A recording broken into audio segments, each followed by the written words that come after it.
this guy. Awesome. All right. This is the Marginal Gains Podcast. Ask Josh Anything number 34. And as long as we're keeping score, this is also episode 110 of the Marginal Gains Podcast and part 3 of our wind tunnel series. So many numbers.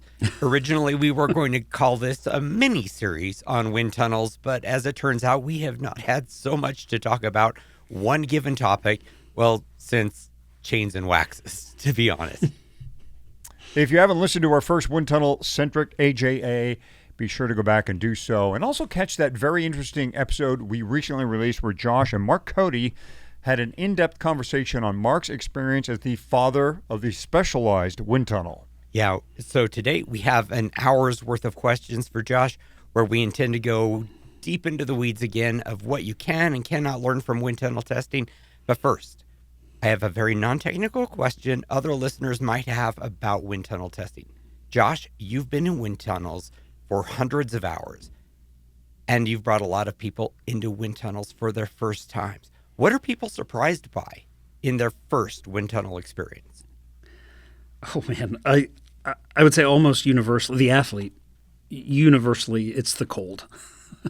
You don't think about 72 degrees being cold, but when you're in 30 mile an hour air at 72 degrees and there's no sunlight on your skin, you get cold fast. And so, yeah, I've had athletes, I don't need to bring a jacket. I don't need, and they just get in there and they die. So yeah, 100% the cold. If you're not the person being tested, I would say it's the boredom. It's all excitement for like an hour or two, and it's like, oh, okay, we're gonna keep doing this all day, are we? What's for lunch? On an infinite time scale, everything becomes boring. It's just the way it is. That is true, and it's always about lunch. All right. There's your quick answer, Hottie. Okay. The Marginal Gains Podcast is presented by SILCA, the best floor pumps, frame pumps, mini pumps, CO2 regulators, disc wheel adapters, press-to-chuck, Schrader chucks, and the life-changing Hero Side Lever Locking Chuck. Josh, this honest to God, one of these days we are going to do a full episode on the origin story of the Super Pista Ultima Hero Edition pump, which is, and I am not kidding here, quite possibly my most prized possession. Also, hi there, I'm Fatty. And I am Michael Houghton, Hottie the most. Marginal Gains, also supported by Shimano, known mostly for its outstanding drivetrains, brakes, and components. But if you're a fan of bike-related videos, take a moment and head to the Ride Shimano YouTube channel. We've talked in the past on this show about a few of our favorite videos, but just in case you haven't visited recently, you absolutely should head over and watch the This Is Home series, where you will see some of the world's most amazing cyclists tell their stories. And in the Shimano tradition, the filmmaking is simply extraordinary and definitely worth your time. And of course, as you're looking into more practical cycling needs, you can find all the info you need at bike.shimano.com. All right, in part 1 of this AJA twofer, we hit the foundational elements of testing in wind tunnels, the kinds of wind tunnels that are out there, prepping for, testing in, and analysis of data. That puts the ball in the team's court in a way. They can either implement your recommendations or, as you mentioned, happens pretty often, they can go back to their old ways instead. What are some of the key learnings you found, Josh, in the wind tunnel that have wound up being abandoned? You don't have to name names here, but give us an idea. Oh, I might say that the thing I probably see the most frequently over the 3-4 years that I've been doing this is it, especially once we had good real-time feedback. A lot of the tunnels will have like a projector on the floor under the rider. You can see your new drag number. I see a lot of people really going for that super minimal number without really thinking about, is this a position that the rider can ride long term? And so you kind of get in that end game mindset of like, oh, we just found 20 seconds. Oh, we just found 30 seconds. Oh, we just found a minute. Oh, hold that. And the team starts kind of coaxing the rider down a pathway that maybe they can't sustain. I mean, I feel like you see this a lot with spacers and things. Under aero bars for triathletes. It's real easy to find a gain by putting a rider 2 centimeters lower, but you see them a month later, or I see them racing, and they're not in that position, and it's because they got home and they tried to train in, and it was completely unsustainable. I'd say the biggest technological savings I've maybe ever seen that got walked away from was in the early 2000s. Trek did a super narrow bike for Lance. And, narrow hub, narrow bottom bracket, and I don't even remember what the numbers were, but I mean, you just looked at the thing and it was like crazy narrow. And, we had some of that tech in the 80s. And they put him on that thing, and the narrow pedaling position, I mean, it was, again, I don't remember the numbers, but it was huge. Huge aero savings, and he just didn't like it, and he refused to ride it. And so they, ended up making a bike, or maybe even 2 for the tour, and he coming into the tour was like, I don't need it. I'm going to win anyway.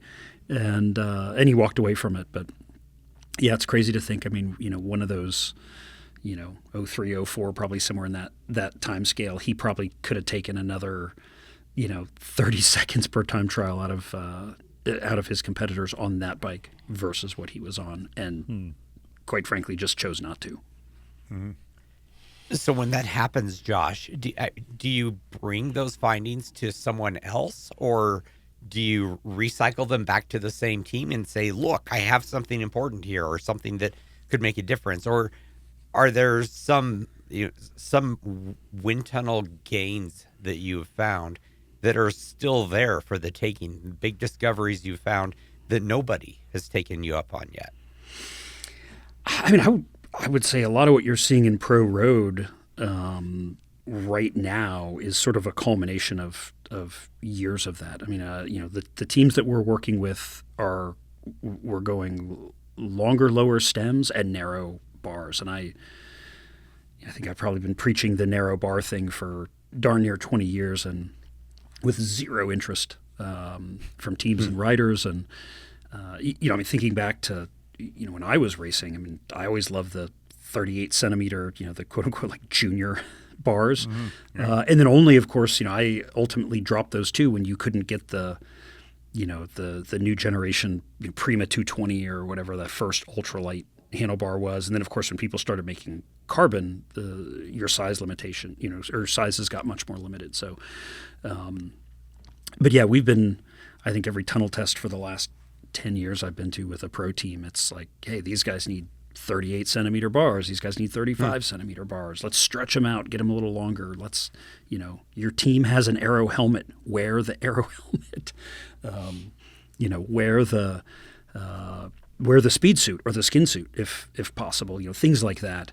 But yeah, I mean, here we are 20 years after the Lance narrow bottom bracket bike, and I haven't seen anyone do it. And it's not the first time I've told this story to somebody. So, so, a lot of stuff like that. And then I would say to sort of the first part of your question, so much of, we work with different teams and we work with different athletes. And so a lot of that stuff is proprietary and secret. And, the terms and conditions we have typically with the teams we work with is 2 years exclusivity on something. And so, if I see team A do something and I'm a month later in the tunnel with team B, that does not get talked about.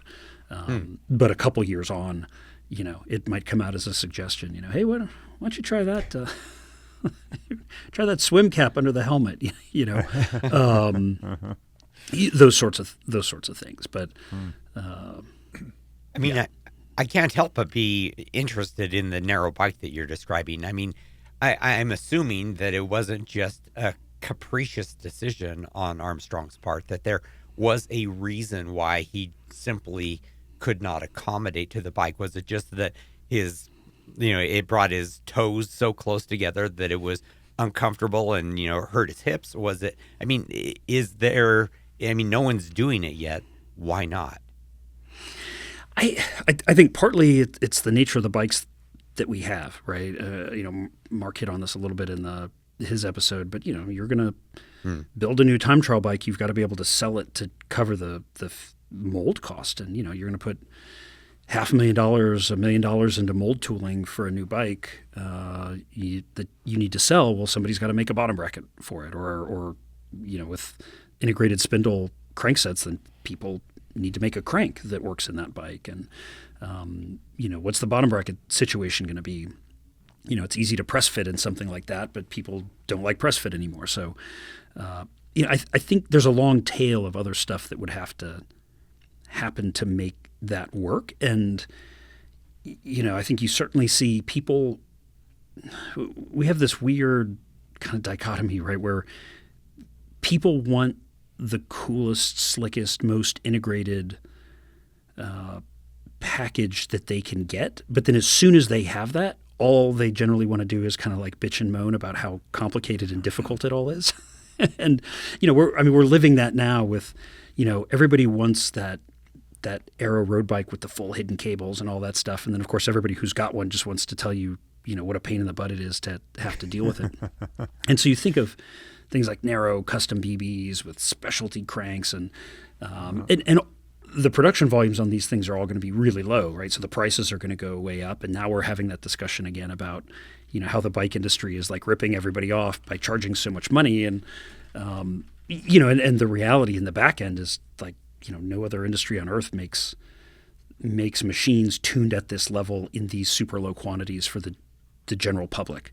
And so I think it certainly puts the companies in the industry in a tight spot of, do we do the faster thing? It's a huge risk. What if nobody wants it? Or what if people do want it, but they don't want the crank that we partnered with, pick somebody. Well, we partnered with FSA on this. And then, the customer's like, oh, but I want Shimano cranks, or you can kind of see all the ways it can go wrong. And so I think, the industry certainly looks at that and goes, hey, there's probably one or two ways that this thing goes right and changes the time trial bike market. And there's like 6,000 ways that this thing goes wrong and we don't sell any of them. And so I think those are the forces in the back end. But we have, if you think back like the Hooker time trial bike, right? That was narrow, super narrow, everything, including bottom bracket. And those things were used they were used for years after they went out of production at the Olympics and things like that. We know people can adapt to riding them, and we know that they're super fast. But I think just the state that we're in currently, it's too big of a risk would be my guess. The human factors piece is kind of interesting to me as well. As you tell a rider to get 2 centimeters lower and to be, bring their elbows in a little bit closer and to be, just narrow, to the, be as close to two dimensions as possible. It's, of course, in a wind tunnel, it may be possible to hold that position, but then they get back into the real world and they're in race conditions and it's difficult to hold those. How do you accommodate or account for real world human factors and the ability to hold a position or not in a race condition? How do you take what you learn in the wind tunnel and make it applicable in the real world? Oh, I think that's where the teamwork and having the strong kind of team technical manager or team manager comes into play. CSC only happened because Bjarne Riis was a real hard ass who believed in the tech, right? And he would just tell the riders to shut up and ride the thing. When you're at a team like Postal with Lance, what Lance said, was the word, right? And so, Trek could have spent $10 million on that bike, and if Lance didn't want to ride it, Lance wasn't going to ride it. There's nobody to tell him to just ride it. Probably the most extreme I've ever heard of, and I never worked with him directly, but Manolo Sainz in the old Once days, Carlos Sastre would tell stories of every rider on the team rode the same saddle because it was just easier for the logistics of the team.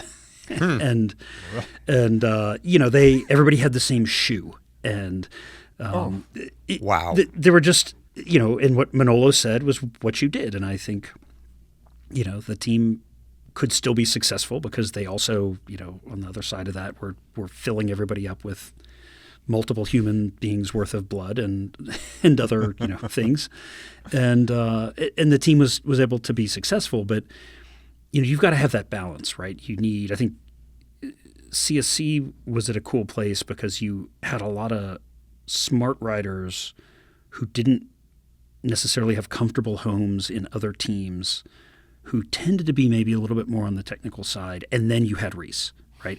And two, he built the trust with them.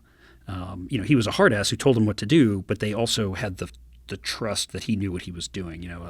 With Sais and Once, certainly the way the riders talk about that guy, the trust was low. I think we look at a lot of the modern teams, and I think I love to talk about EF because I just love the vibe there. But Vaughters is hiring riders into EF.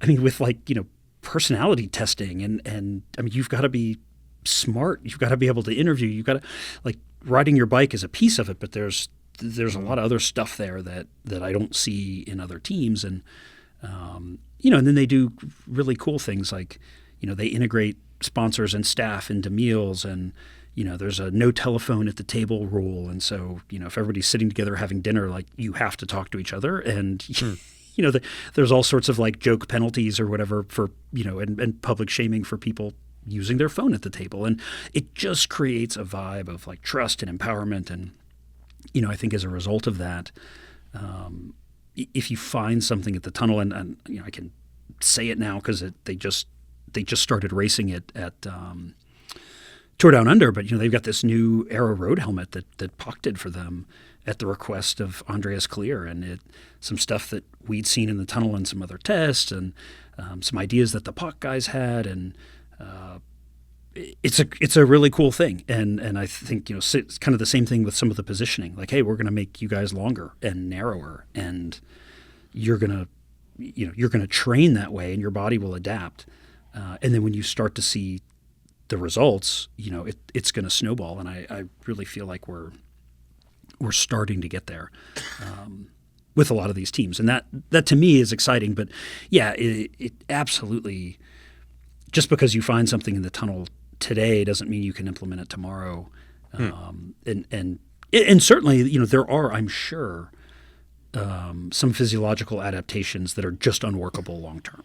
It's hard for me to believe that a 2 centimeter narrower Q factor is unworkable in a rider's physiology when that same rider gets on a mountain bike with a 2 centimeter wider Q factor and doesn't even notice.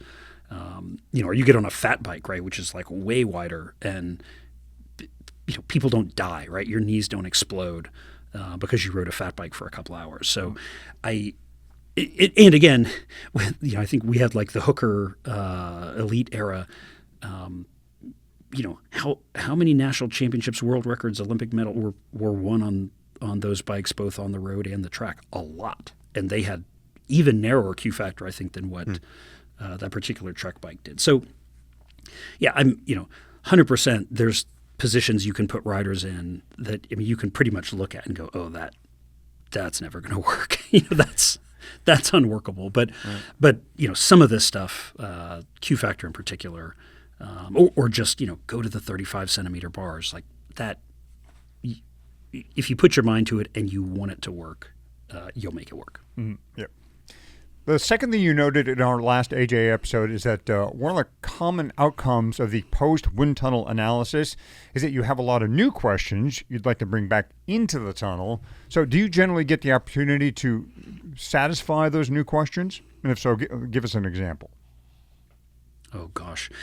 I would say rarely. It's part of, I think, why everyone's so jealous of the situation Mark had at Specialized. Where you kind of had almost unlimited time. Oh, well, we'll just come back and test that tomorrow. The rest of the world doesn't get that experience.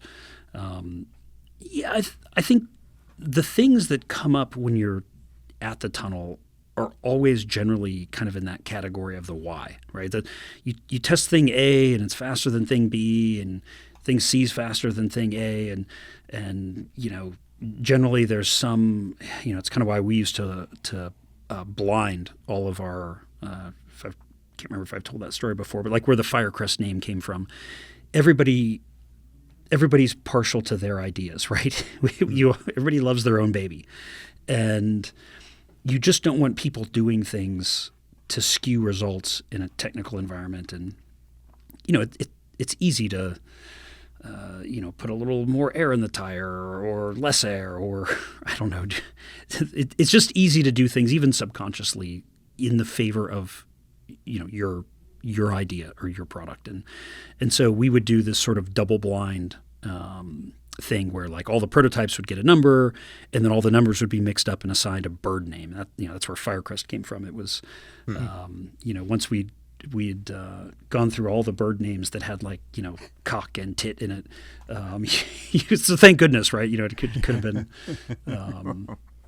although we I think joked for a long time, like, oh, like, is there a firecock? Like, oh, that actually probably that actually isn't as cool as it sounds. That sounds like something you need medicine for. But so there's stuff like that where Firecrest was not an idea that we thought would work, and then as soon as it worked, we were all looking at it going, well, why does it work? Oh shoot, okay, well, to figure out why it works, we need to make 10 prototypes that are all variations of that thing and come back and test them. Well, eventually you need to launch the product, right? And like that was a case where we had a product that was just so significantly better than anything we had ever tested.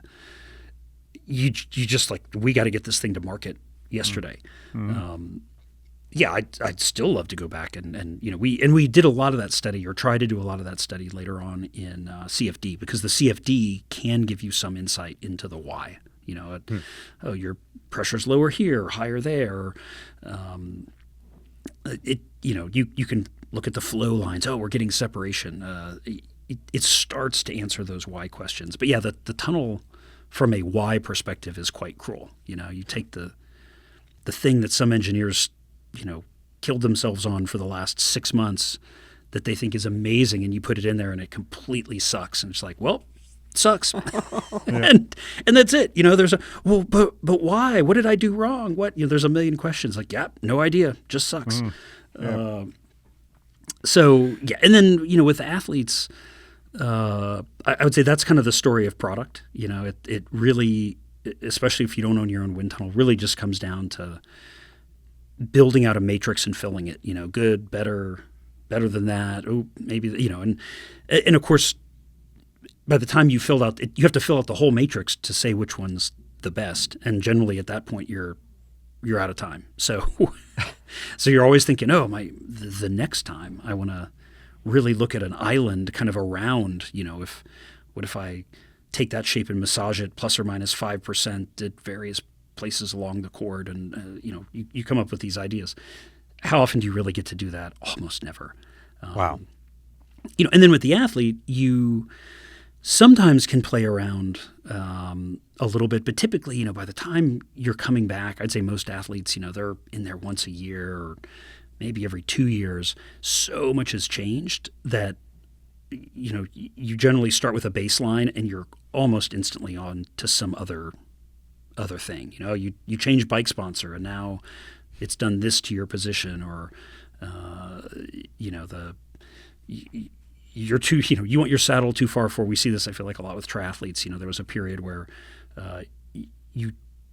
so many of the bikes were more road TT focused that you couldn't always get the position as forward as you wanted it, and so then you end up playing with, okay, well, let's work through some different saddles and let's do this. And okay, well, we can get you to here, but what's that do to the bar? And, now you're troubleshooting new problems.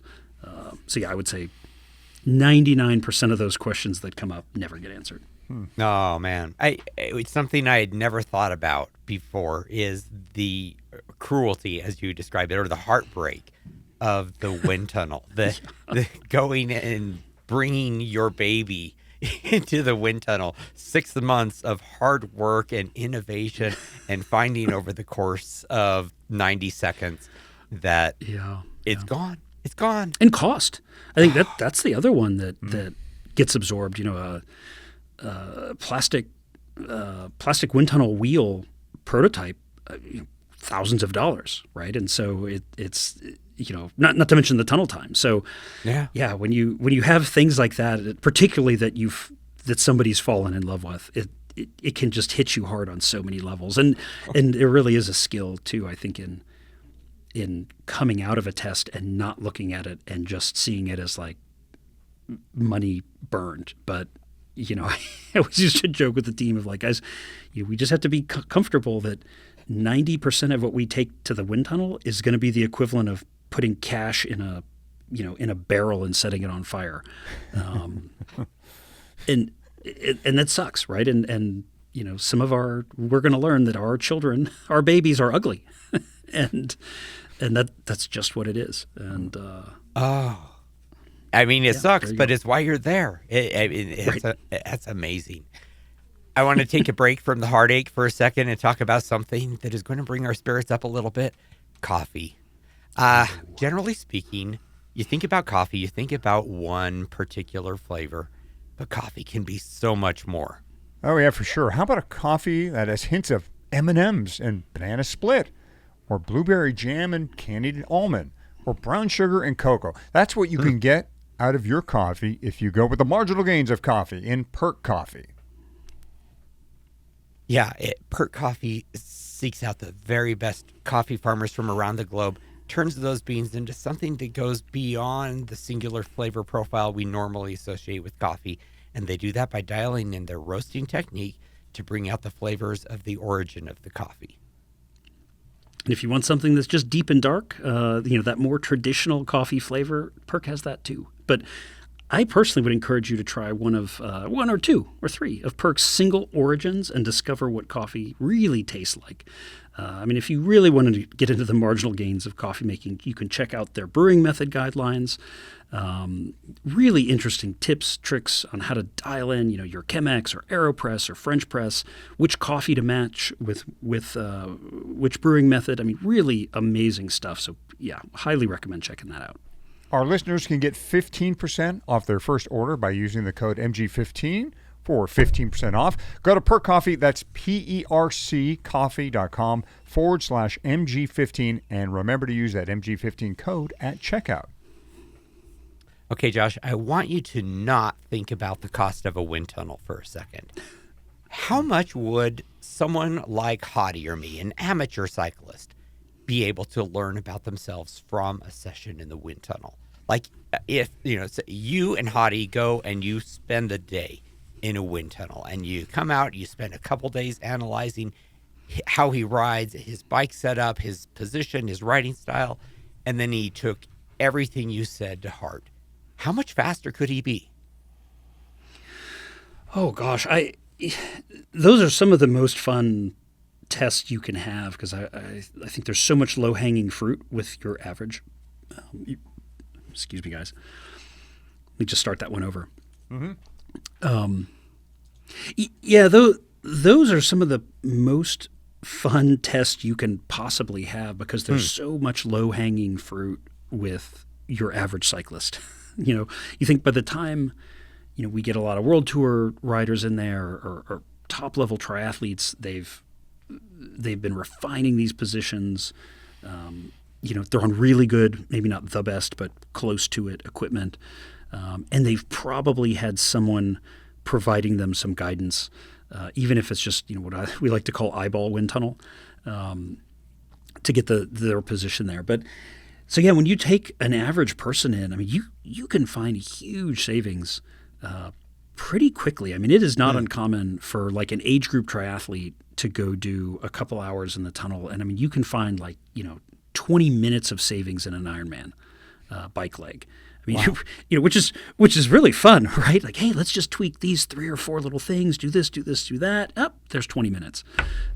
You definitely don't get that with most top level pros. So yeah, I'd say on average, you probably need 2 to 3 hours with a person, and you can probably find, I'd say somewhere between 15 seconds and a minute in a 40K, depending on kind of the starting point for a road rider. And yeah, typical age group triathlete, 20 minutes, maybe more, can be found pretty quickly. All right, so ROI, return on investment, bringing cost back into the equation here. Is there any reason you would bring anyone who is not a top pro into a wind tunnel? Because they paid me. So, cost not out of the question. But yeah, there are wind tunnel camps that people hold. I would say there's not a great product or science reason typically to bring an amateur into the wind tunnel. And and I'll say that even a lot of pros are hard here, but when you're testing for more like science or product reasons in the tunnel, you need riders who are like metronomic, right? I mean, you need riders that can hold a position, even a painful one, for minutes on end at really consistent power numbers, and you need them to be able to do that over and over again for hours. And not all pros can do it, but certainly just the sheer base and the miles in the legs and the adaptability of the body, they tend to just be much more capable of doing that. So that's certainly the downside, and really where you probably, as an amateur, 2-3 hours would be ideal. Right. There's no way you could do an 8-hour day with an amateur, because so much of the test is, okay, I need you to do 300 watts for the next 5 minutes. Okay, we're going to change something. You're going to get cold. Okay, it's 15 minutes later. Okay, now 300 watts, right? And it just goes like that all day. Certainly the wattage would be lower with the amateur cyclists, but in some sense, I mean, it's kind of like doing like 3 to 5 minute intervals in a really uncomfortable refrigerator, where you're completely cooling off in between intervals, right? You're not even like spinning your legs out. You're generally either just sitting upright on the bike, or maybe you have to get off of it if we're changing something else. So, it's wind tunnel for amateurs, very hard from that perspective. But again, I think if you go in there with just a handful of, hey, we're going to try 5 helmets, and we're going to try 5 handlebar positions, and maybe we'll try a couple of skin suits. Oh yeah, you can find a lot of savings typically in a test like that. Okay, then a quick hypothetical and a cost estimate for me then. Say I'm going for the Masters National time trial. It's early in the season. I want to dial in my position on my TT bike. What's an estimate for me to go to the wind tunnel for 2 to 3 hours and get that position dialed and try a couple helmets and the other stuff you mentioned? Yeah, I'd imagine typical tunnel time is $750 to $1,000 an hour. There are, like I said, there's groups out there, companies that do camps. So you can probably get in there for, I've honestly never looked at the price, but I would imagine, $1,000 to $2,000. You could probably get an hour in the tunnel with somebody who knows what they're doing. And then you're going to want to, like I said, you're going to want to look at things, particularly like, Masters National time trial. Okay, helmet is huge. Right. And helmets are partly so huge because they make such a big difference, but they're so specific to body type, and they don't always kind of track with that visual wind tunnel. There's a lot of things you can kind of look at and go, oh, that's probably better, or that's, and it's never 100%, but helmets are one of those. I mean, you can look amazing in a position with a helmet, and it can be terrible compared to a helmet that doesn't. Or, I think a lot of times too, people get hung up on what the pros are riding, and it just doesn't always work for you. We call it turtle with your neck. It's sort of this neck position to kind of push your, basically like push your chin down and forward relative to your body, to get your helmet to kind of sit flush up against your neck and between your shoulders. Not everyone can do that. sadly, most people can probably do it for 2 minutes in a wind tunnel session, but most people cannot do that for the hour of their 40K. And sometimes you'll see, if you turtle that, that POC helmet's a great example. If you can properly turtle, that thing is amazing. If you raise your head 20 millimeters, there's probably 4 helmets that are better for you than that. And some of the changes there can be that that big and based on movement changes that are that subtle. But yeah, I think the other thing too, if you're truly competitive at like the master's time trial level, you're probably already doing a ton of things right. And so there's going to be less of that low-hanging fruit to find.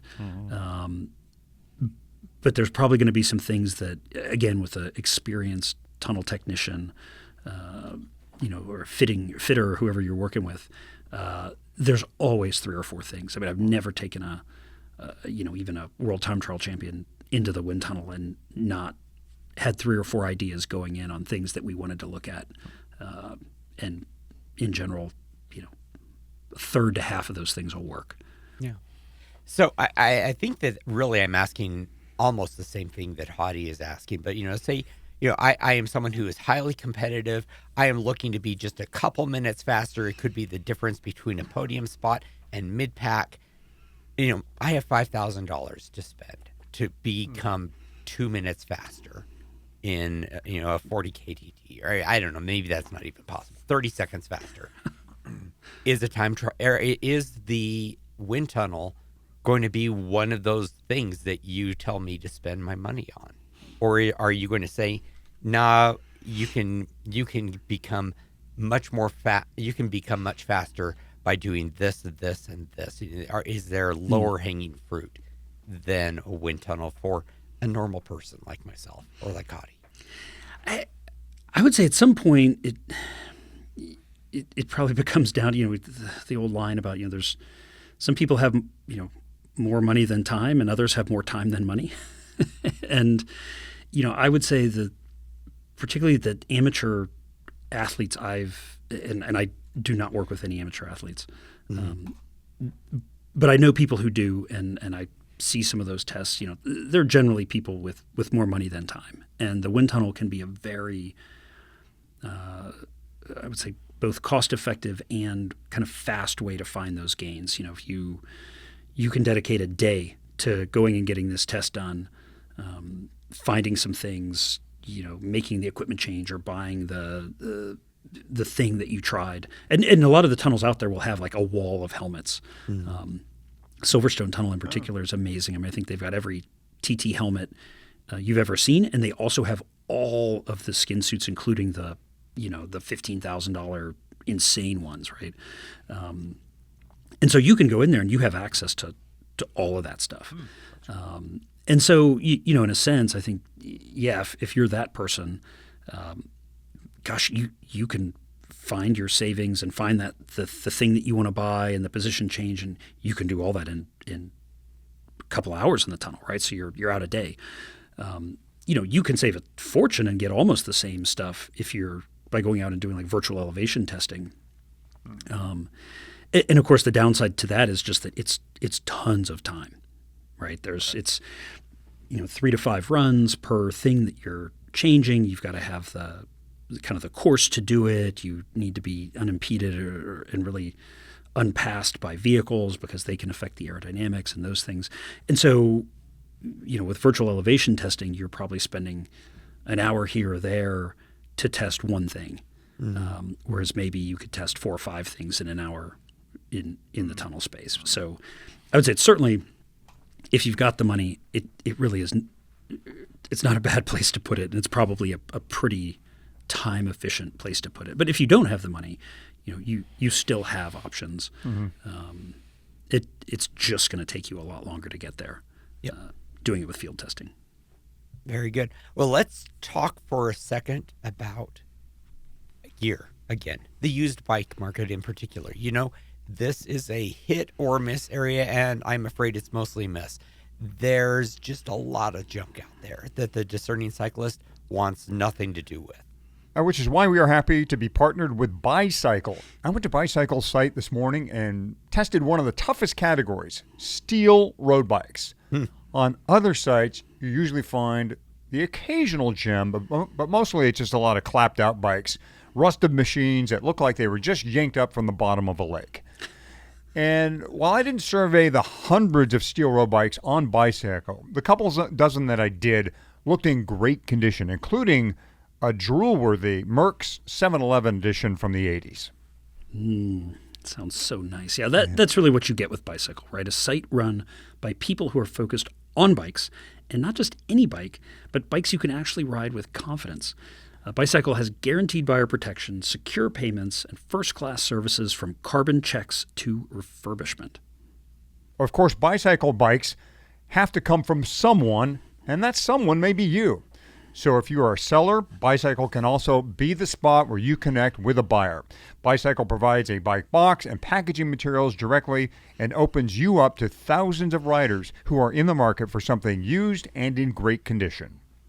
So for a limited time, you can enter the code MG23 at checkout for free shipping on your next bike purchase. If you're considering pre-owned, check out bicycle.com. That's BUYCYCLE.com. and find your next dream bike for up to 70% off retail. All right, let's dive into our next topic regarding wind tunnels, and that is how marketing departments love to use what comes out of them as they attempt to help companies sell new products. Marketing departments frequently will trumpet their wind tunnel results. Josh, what should set off alarm bells, or what sets off alarm bells in your head that a wind tunnel test is not necessarily a lie, but not really designed to convey the truth? Oh gosh, lack of pictures for me is always a kind of a big flag. You know, clearly the people doing the testing are taking a ton of photos, and a lot of that is really based around trying to make sure that you're not influencing the data in some weird way. If you're testing bikes with riders, is the position matching? The way the handlebars are turned up or down.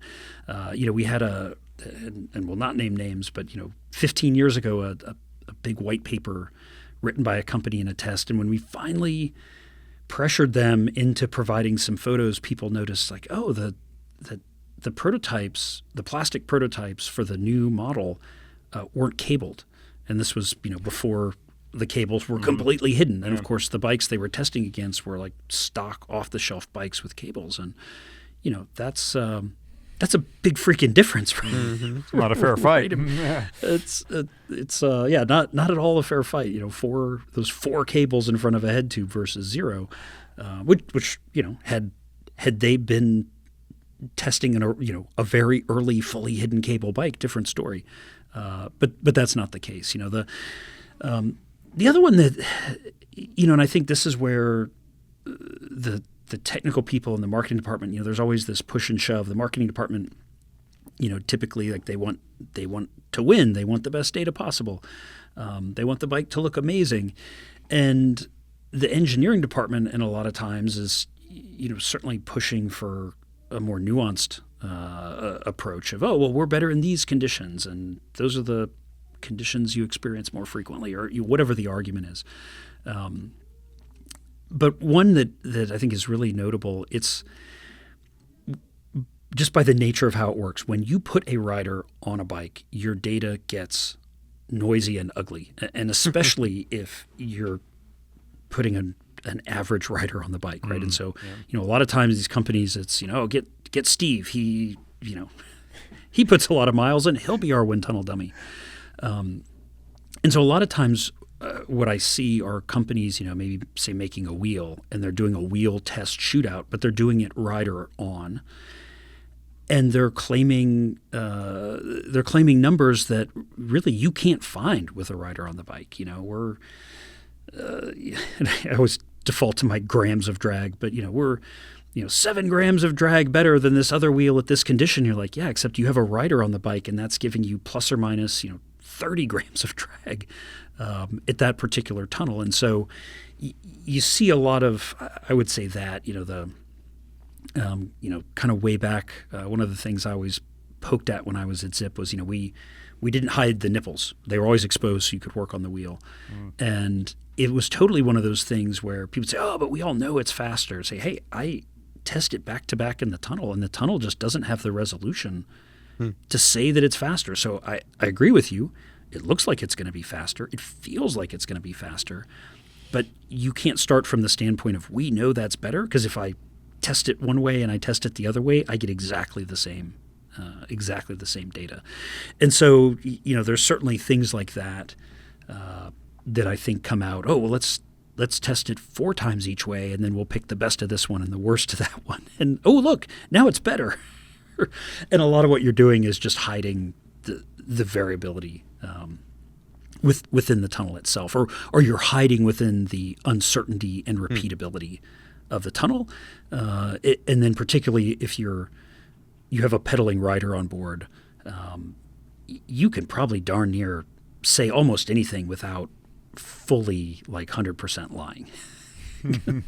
And are there standards that keep you honest, or at least keep you from being completely untruthful? Are there protocols that everyone has to follow in the wind tunnel? No. There's Fatty. Come on goodness. now. It seems like there should be. It would be nice. It would be nice. Sure. I think.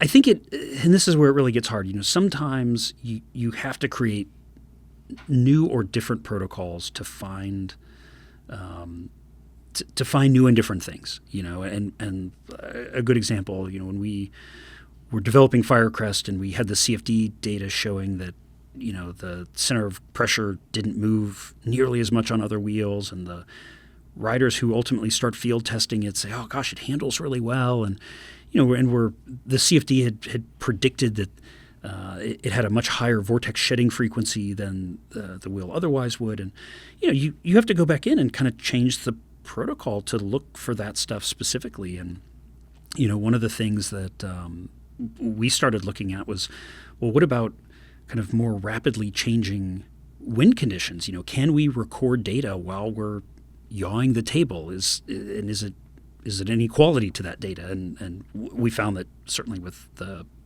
San Diego tunnel we were using at the time, it didn't work. There was just way too much noise of the motor driving the table to be able to record data while moving. But yeah, it would be very easy to go do that test, cherry pick data, and come back and say, oh, we've developed this really unique profile, and we found this amazing thing that, believe it or not, makes our product look, a zillion times better than all the other products that are out there. So I think, I like to see, and there's companies out there doing amazing work. I mean, I think of the Swiss side guys in Switzerland when they really came into the business, they were all ex F1 guys who had worked in tunnels, and they had really interesting and unique ideas on fixturing and how to hold the wheels, and what a wheel only fixture should look like. And it's just really different than what anybody was doing. And I just love that they were super transparent, and they talked about the fixturing and their thought process, and they showed the data. And it really has kind of come to prove over the years. I mean, they are kicking out consistently top 2, top 3 Aero performing wheel sets. And they've done it with an incredibly high level of transparency. But that's insanely expensive and time consuming. And it's, you can be, the 3 of us could start a brand tomorrow and buy rims out of China and have a wheel company in 3 months. So if that were us and we have no money and we wanted to get some wind tunnel testing done, you go to the tunnel, take some pictures, spend 3-4 hours, take some pictures, do whatever. Who knows what you're going to get. So the other thing I'd add to that, and I talk about fixturing, is there's a thing called tear. And, tear is hotly debated. And it's one of these things that there's not exactly a right answer for it. But, the best way to think of tear is like if you wanted to measure, you're going to make bread and you needed 500 grams of flour, you can't just dump flour onto your scale, right? So you put some sort of vessel that can hold the flour on the scale, and you zero it. That's tearing the scale, right? You're taking that weight of the vessel out. Mm-hmm. You have tear due from the fixture drag in your wind tunnel, and different tunnels have different amounts of drag in their fixturing. And different tunnels, I would say, have pretty wildly different levels of thought that have been put into those fixtures. So some of them are, sort of like round, triangulated truss-like things that are just aerodynamically awful. And some of them are that, and they're sitting, a fork tip width away from the bottom half of the wheel. And then there's other ones that are, sitting a foot away from the wheel, and they're using Aero tubing, and a lot more thought has been put into that. And the challenge around tear with the bicycle is at 0 degrees, you can make a pretty good argument. Hey, I've run the fixture alone has X amount of drag, and so at 0, we can put the bike in there and run it, and I can say that, whatever the drag is, we can say minus X, and that's the drag of the bike. Well, as you start to yaw it, those fixtures now start to cause upstream and downstream disturbance in the flow, but particularly the windward side front fixture, it's kicking all sorts of turbulence and stuff down onto the rear of the bike, and then as the yaw goes higher, it comes onto the riders, like the crankset, the leg, foot area, and out at 30 degrees, it in a lot of tunnels, probably somewhere out in the 20-something degree range, it's kicking flow onto the back half of the front wheel and affecting flow all the way down the rest of the bike. Well, a lot of people who don't know just take it out anyway.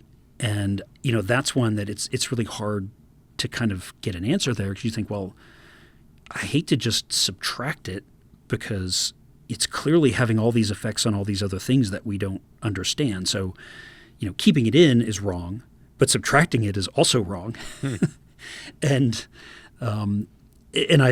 I've heard stories of, and I'm sure that it's true, that there are companies that kind of do all of the data, look at it both ways, compare, and then say, we're gonna based on the results of the test, we're gonna take it out because that makes us look better, or we're gonna leave it in because that makes us look better. When in reality, it's just one of those things you have to live with. Of, like, okay, we can all agree that this stinks and we don't want it in there, but we also have to agree that if we start mathematically manipulating this, we're lying. And there's a million examples like that. I think talking with Mark Cody about the open return tunnels, we talked a lot about like the door opening, or did they get a delivery and the garage door opened, and things like that can really change your data. And I had an experience at A2 where they opened a garage door to receive something in the middle of the day, and the temperature of the room went up, a couple of degrees. And there's and of course, right, we know the math. We're all smart people. We can adjust for that mathematically. But now we are at a place where you say, okay, all of our data up to here, we're going to take as, the raw data, and all the data from here forward, we're mathematically manipulating. And we all have to be able to look at each other around the room and go, okay, we're in agreement. We're going to manipulate the data. But of course, that by the time it gets translated to marketing in a beautiful magazine ad or whatever, nobody's talking about that stuff.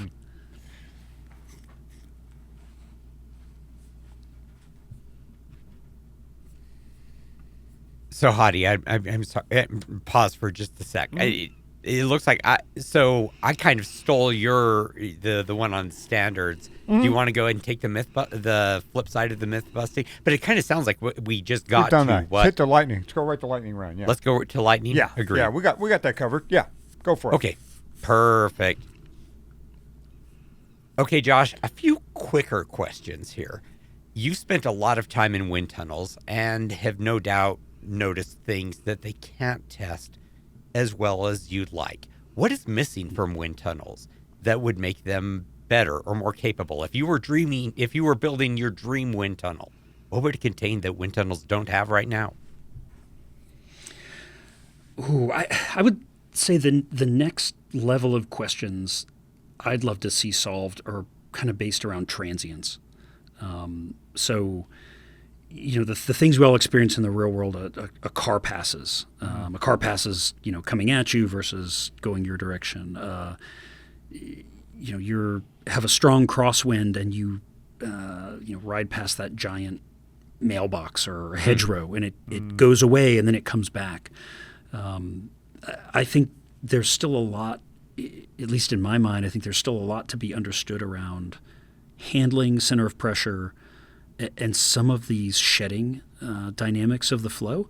And that's stuff that none of the tunnels are really set up to look at. Like they can't throw transient flows at you. So you can't sort of like create a scenario and say, this is, what happens to the steering torque on this front wheel if a car passes. They also, you can refine, and if you test just for it, you can look to find some of these like shedding harmonic behavior type things.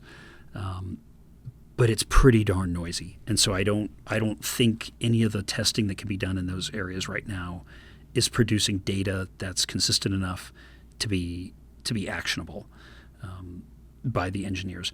The other thing I think, and I know Specialized has done a little bit of this, but being able to test multiple riders in sort of pack or drafting type scenarios where everybody's instrumented.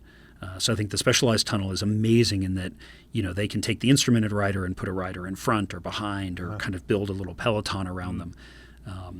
But, we know, and you can certainly see it in the data, you're thinking something like Team Pursuit, having a rider kind of right up, on top of you behind reduces the drag on the front rider by cleaning that wake up. And that's an area that I think there could still be a ton of study around, in that you may find advances or developments of the system of four riders where maybe you're making each individual's rider's drag slightly worse in some way, but when you nest them all together, you get a step function improvement for the system. And so I think that would be a really fascinating one that I would like to see, is be able to put four riders in a sort of a Team Pursuit scenario and actually instrument all of them together. I think a typical off-the-shelf wind tunnel balance is in the $350,000 to $500,000 range. So, so we are really burning some money here. But yeah, I think if I had my dream tunnel, it would be transients and multiple instrumentations. So how big is SILCA headquarters? I mean, are you building this wind tunnel right now? No, God, no. Because I think, sadly, that's the other, for as expensive as it is to wind tunnel test, it's like basically impossible to make money doing it. And so, you have to have some other thing. And that's, again, where Specialized, I think, just crushed it by building their own. I mean, it's, I think you have to be able to look at it and go, okay, the engineering value is X, the marketing value is, Y, the World Tour team, we can say, it brings this much value to them and probably get our sponsorships for cheaper, and that's going to be worth Z, and it really build sort of a castle wall, with a million little reasons, with bricks in the wall, so to speak, around it to say, okay, all of these things combined can justify the expense to build it plus the operating expense. But yeah, sadly, I work in a lot of wind tunnels, and I don't think that any of them are actually profitable. I feel like my next one is covered. So Hottie, I'm going to go ahead and let you go on to your short questions. Oh, you got the one. What's something you wanted to test? But I feel like that's what we just talked about. Okay. I mean, is there another one that you'd be able to speak to, Josh, if we went, something you would love to test in a wind tunnel? Oh gosh. If so, I'll go ahead and ask the question so Hottie can make the edit there. Yeah, go ahead and ask it. Fantastic. Okay, Josh, we're going to put the cost question aside one more time and dream big. What is something that you have always wanted to test in a wind tunnel, but have not yet been able to get someone else to pay for? Oh, so maybe not my big dream, and I don't even know what that would be. I would love to take human-powered vehicles in, because I just think those things are so cool. Yeah. And you're going to have these ridiculously, I've never tested something with drag at that level. I just imagine the frustration in the tunnel, like, oh, our CDA is 0.000. Oh shit, I got to use my fingers, like to, how many to zeros? get to the number. Yeah, how many zeros is that? But the one that I've really dreamed of for a while, and we're actually doing this in March here at the Auto Research Tunnel. But I really wanted to take in kind of state-of-the-art Aero road bikes from each decade. And so starting with, I've got this 1980 Gitan Profil Aero road bike. If you look, he I think won a couple of stages in the 81 Tour on this bike. It has Shimano AX Aero Gruppo it was the first bike to have the caliper on the back of the fork, and it's got an Aero seat post with like a set screw from the back that you wouldn't see again for 20 years. And so we're going to be able to go in and say, okay, this was 1980, this was 1990, this was 2000, this was 2010, up to today. And I think that'll be a ton of fun. That'll be fun, yeah. All right, some quickies here. What about tailwinds and wind tunnels, Josh? Are tailwinds worth examining in the wind tunnel? Not really. Certainly mathematically, if you're trying, a tailwind is just a reduced headwind. Okay. And you can do the quick vector math on what that would be. But if you have a strong enough tailwind, and you're riding with any anger, you will turn that into a very small headwind. Okay. How about ground effect? We've heard about with F1 cars, they have to deal with this all the time. How about for bikes, ground effect? Yeah, sadly, no. We have so little surface area anywhere near the ground. We have actually looked at like when the New Balance was built at the Auto Research Tunnel. Like, should we suction the boundary layer at the floor or not? And a lot of tunnels have this ability. With a race car, they suction the boundary layer before it gets onto the rolling road, because otherwise it's this kind of, it's a half-scale model, so it's like this wall of boundary layer that hits the car.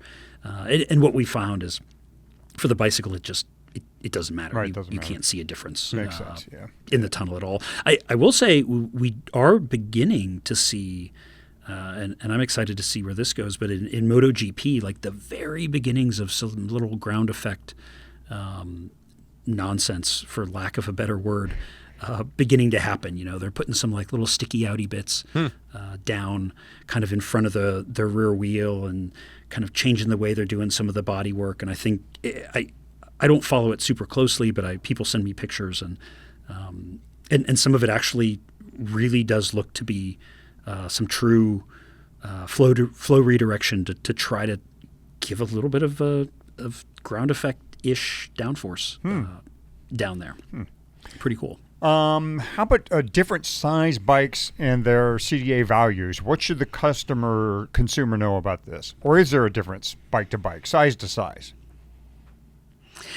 Yeah, absolutely. So you think, CDA, you've got CD, the coefficient of drag, which is all the shape-related stuff, and then you've got the A. As a bike gets bigger, there's just more A.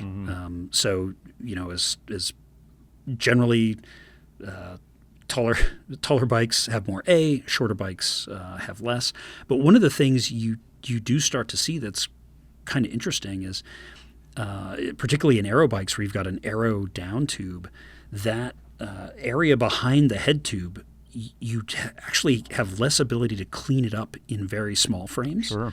Because you end up with sort of the down tube running into the top tube, and it actually gets really, really hard to sculpt there. And so I would say, the top brands in the space are really doing a good job of this.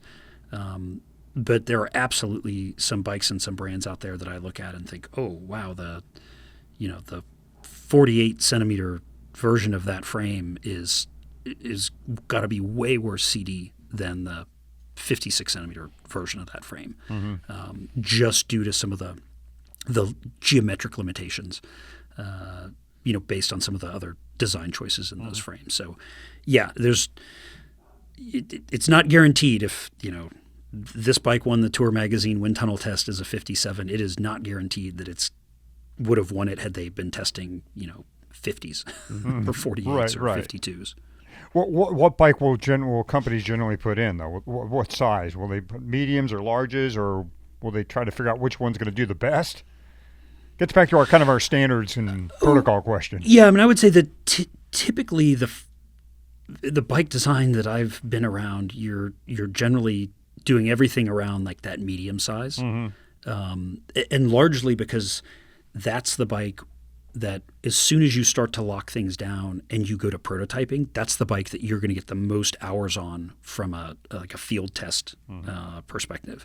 And so typically it's that, okay, we're going to do this, and that, and then I've got 30 riders that we're going to try to get it out to. Well, just the shape of the bell curve. Okay, 18 of my 30 riders are going to ride a medium, and so we're really going to put it in there. And then I would say it depends certainly on the company and the depth of their pockets, how much time and energy and money they're spending on optimizing those other sizes. And quite frankly, are you spending much time at all optimizing the 48 or the 50? I would be shocked if they were, just because there's so few of them that you're ultimately going to sell. Okay. Well, this has been a great 3 episodes, and I get the feeling we're not done with this topic. No. By a long shot, right? So look for more of this wind tunnel madness. I don't know if it's madness, but wind tunnel fun, right? And it's at no charge to you folks, which is great. That's right. We know how much wind tunnels $1,000 cost. an hour. Right. It is $0 an hour to listen to us three talk about wind tunnels. Hey, we want to hear all your questions, and here's how to submit. Text or call that Marginal Gains hotline, 317-343-4506.